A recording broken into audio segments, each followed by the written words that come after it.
refrigerant, and so I charged it by Superheat. And just going into a little bit of the stuff involved with getting that charge just right, especially when you're recovering the refrigerant back from your hoses when you know you're not going to use your gauges for a little while. Superheat charging has a tolerance of plus or minus 5 degrees, but it's always nice to aim for getting it just right, and that's what this is about. Here's our second AC of the day. Operation Target It's Superheat. not scheduled to be quite as hot as it was yesterday. Yesterday it hit 123. It was scheduled to hit 121 and exceeded the expectations, but good thing is I got a lot of good footage for you guys, but it means I got a lot of work editing. So anyway, this one got a call for no AC, but it was at night and not allowed to go on the roof, so I'm back in the mix, hopefully back with the fix, and get it down. Back with the fix, not with the fix. I'm not that kind of guy. Alright, so our contactor's not sucked in, and compressor is not overheated. So I'm going to manually push the contactor in, and we're going to see, does our fan start? Well, before that, just kind of peek at all the wiring, make sure everything is connected. Everything's good there, so going to go ahead and push it in and see what happens. And we got nothing, which means we either have a blown fuse or bad breaker or a bad contactor. So we're going to go through and we're going to check the fuses first. We're going to trace our conduit down to our box, which can be very tricky. And it's actually the far one. Yep. So we're going to pull that and we're going to check the fuses. I'm going to use my multimeter set to ohms. It's actually a little cooler today, Palm Springs, so great. Find my multimeter, and we can actually leave them in and we can check the fuses. We really don't have to pull it out, but we're just doing a quick continuity check. Nothing, and we have a good one. So we only just have one bad fuse. Yeah, that's right. How it usually goes off. Okay, we got a new one. We'll pop it in there, and my suspicion is that our fan motor capacitor quit. Test to make sure that one's good. Now we can plug it back in, and it's almost July 4th. Okay, it's not going to do anything because the contactor's not pulled in, so we're going to manually push the contactor in, and we'll see if our fan motor starts up. Again, I'll bet you that cap is bad, but we'll see. Kind of shield yourself, you know, if there's not any sparkies. No, it's okay. Okay, here we go. Yep. Okay, fan motor started up just fine. Compressor started up. Okay, I'm actually going to have to go inside and turn the unit on the regular way and give it a couple minutes to let the compressor reset. It'd probably be fine, but it's better. It's possible that it just blew the fuses. It's also possible that if the temperature is changed, at the thermostat, sometimes people fiddle with the thermostat, and what may have happened is if the compressor isn't allowed to reset the 5 minutes, it can pull too many amps, and then it can blow the breakers or the fuses. And so it's better to wait 5 minutes before adjusting the temperature. Now, a lot of thermostats have a built-in compressor protector, and it takes 5 minutes to restart. But if someone turns it off again and then turns it back on, they can bypass that. And sometimes if they do that, it'll cause the compressor to start in a state where the pressures are already haven't reset, and then the compressor won't start and it'll pull high amps, blow the fuses. A lot of times you can add a compressor protector, a 5-minute delay, and there's either delay on break or delay on make, depending on which one you want. For this, you probably want delay on break. That way when they initially turn it on, it starts and it runs, and But if there's an interruption in the signal from the thermostat, then it'll manually make sure that for 5 minutes it won't restart, it won't re-pull on the contactor. After that 5 minutes, you know, if there was a break in the signal, after that 5 minutes, then it'll start. Delay on make will, as soon as you turn the thermostat on, it'll automatically make it wait 5 minutes. And that's kind of annoying, at least in my opinion. I wanted to turn on when I turned on the AC the first time. It was already, you know, hadn't been running, and so the pressures are correct to start. Anyway, that's a long story, but I needed to wait a couple minutes so I can go turn the AC on. So go get that going, and we'll check it, make sure that our pressures are good. And I bet that was the circumstance, because I actually got a call out the previous day, and called in to go and check it, and they were actually able to start it and run it with a thermostat. So I think what we have is fidgeting with the thermostat that caused this one, but gotta make sure. All right, so yep, turned it on inside, kicked right on. And anyway, see, it's getting nice and cold. I'm gonna stay with it for about 5 minutes and make sure it actually stays cold. But pretty sure that's the story. It's good to go. Just someone fidgeting with the thermostat. Now I could again add that delay on brake timer, but this one's a delay on make, and I don't want to do that. So anyway, one improvement, one extra level of protection can be to add that delay on brake timer, and that way, you know, these have a lot of levels of protection. This one is a solenoid timer.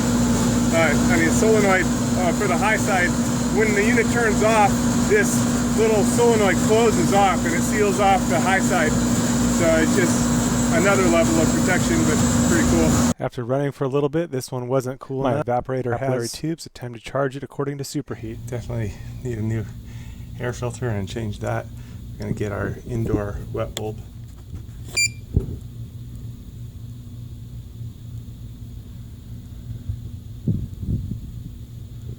73 degrees. And we'll hit enter. Okay, now we'll go get our outdoor. Okay, so now our outdoor dry bulb, we'll hit enter. And we're looking for a target superheat of 15 degrees. Okay. Okay, so this one is not very low on Freon, it's just a little bit. But, I've got a bunch of other jobs to get to, and this one's just a tiny bit low, so I'm just going to adjust for our target superheat, which is showing 15 degrees. This is the S-Band 3 gauges, really cool gauges, and they take a lot of the heavy lifting and calculating superheat. It's so cool. It's got the work for you, the tuning for you. It's kind of tight quarters here. Anyway, I'm double gloving. These disposable gloves work good to prevent frostbite. And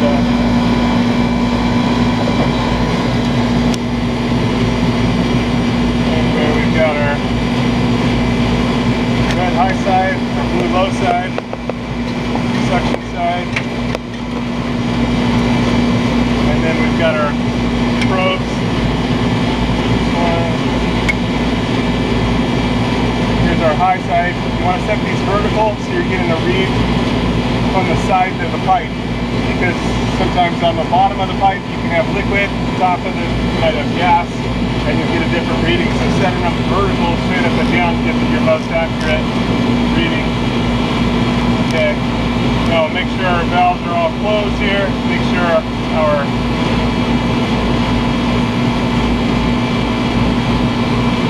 high side's off and low side's off, and then we're ready to connect. The worst thing for a unit is to get air in the system.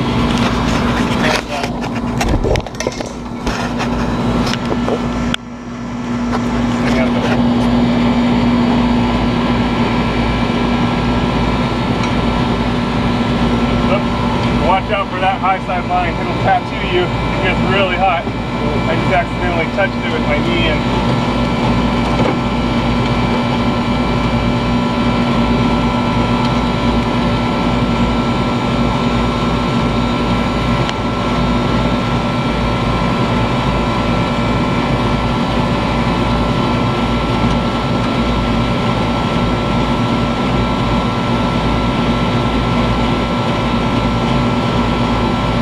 our low side. We're at 65. Ouch, did it again.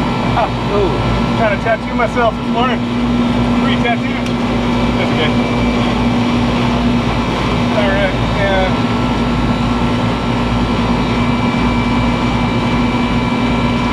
my side.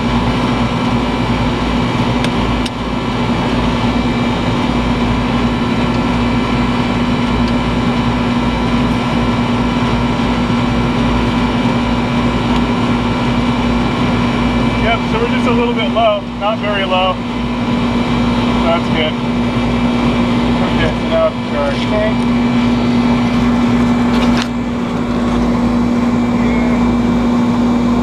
Make sure it's not cross-threaded. Sometimes I think they should just make these straight for hooking up. For that center port, I think it'd be better off just to be straight. It's always kind of funky fighting with these boxes. So if you're listening to this, man, whoever you are, Or JB, make things better. make that change. Alright. Open our line. Now the worst thing is to get air in the system, so we need to purge from all of our sides. It's going to push any air which contains non-condensables. Air contains moisture. So we're going to push that out on all of our hoses.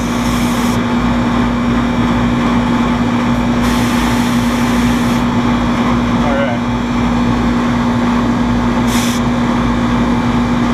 And now we're ready to charge.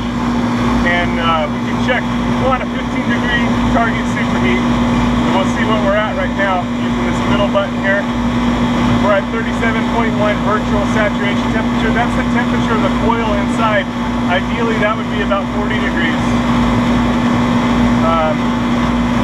And our superheat's at 42.4. We want it down to about 15. So here we go. I'm going to let the gas in.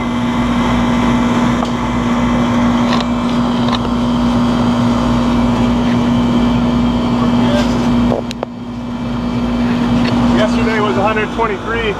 Today is about 100,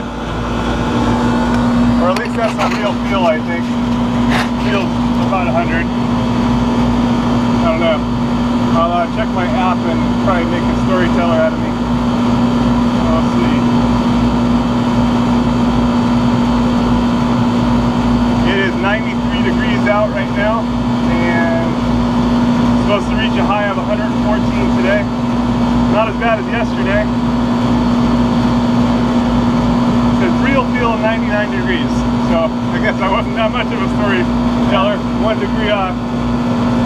Okay, see our superheat's dropping to about 16.6. When we check it, when we turn it off is when we get our actual measurement. So we're only down at 37, so I've still got a ways.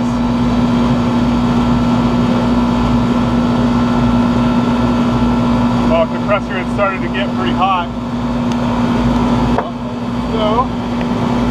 but it didn't quit, so we're good. But that means it'll take a little bit longer to charge. And already I feel my line getting a bit colder, so that's a good sign. I'm feeling the line for cold when it's 100 degrees out. It's just a good rule of thumb. It's not a perfect indicator of where you're at. It's actually better to charge by superheat if you have capillary tubes or a fixed orifice, a piston capillary tube. And you're going to charge by subcool if you have DXB. But mine are capillary tube system. It's a very nice system. It's the metering device right at the evaporator. It restricts the flow of refrigerant, and so it only lets so much refrigerant through right there. And it's that change of states that causes the refrigerant to change states. But it's that change of pressure that causes the refrigerant to change states, from a liquid to a gas or a gas to liquid, and that's where it absorbs heat. So it absorbs heat inside the unit into the refrigerant, brings that heat outside, and blows that heat outside through the condenser coils, using the fan to assist to remove it. So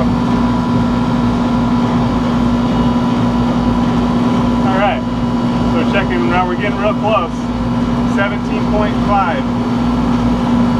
Now kind of the real trick in the science here is figuring out when to stop, because as you're charging, we also have a lot of liquid refrigerant in the liquid sideline, and we want to recover all that refrigerant. So it's going to actually drop a bit more. So I'm going to stop right there because I'm at 15.7, and that's actually within tolerance anyway. So I'm going to disconnect my high side. Always a moment of testing here. I've had a few of these blow out where I'm glad I had my gloves on. That's the purpose of them. Okay, so we always want to use quick connects on our gauges. This cuts off the refrigerant flow really fast, so it's holding that refrigerant in the high side line, but we don't want to waste all that, even though we're at 15.3 on our Superheat, which is perfect, and recovering this is probably going to make that a little bit off, but it'll be within tolerance. So anyway, I'm going to open the high side. Actually, I'm going to turn off my can of refrigerant. We don't need to add any more refrigerant. And we've got our low side line closed already. But what we're going to do is open the high side. And then we're going to open the low side. And that's going to bring the little refrigerant that's left in the line, in the high side line, and the refrigerant that's left in our can line.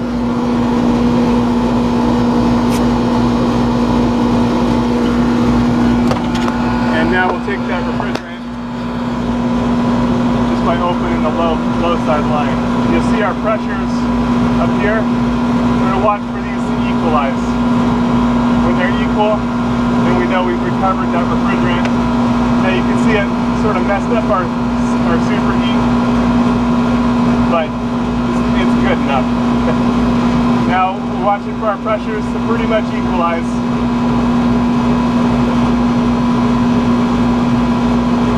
And that's good enough. The rest that's left in there is just going to be de minimis release. So I'll turn this back off, and now we'll get an accurate measure on our low side line. 14.1 Superheat. That's perfect. It's as good as you can ask for. But in the future, I would stop a little bit sooner. You know, maybe 1.5 or even 2 degrees off of Superheat.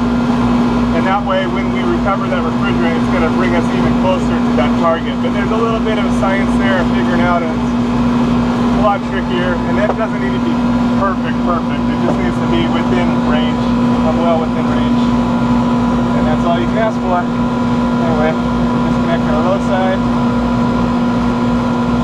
Cap it off. And as you can see, this one was barely low, so if we do have a leak, it's very minor, not very critical, especially given the situation, how hot it is, and I have other fish to fry, so we're good to go for today.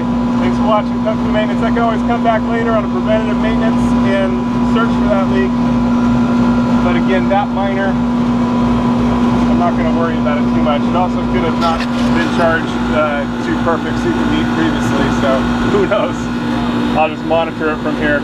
Thanks for watching Kung Fu Maintenance. Over and out. Now I can release. I always say over and out when I'm not even finished yet, but now we can release the rest of. That way we're not keeping anything trapped in there. Good to go. All right, stay safe out there. Stay cool.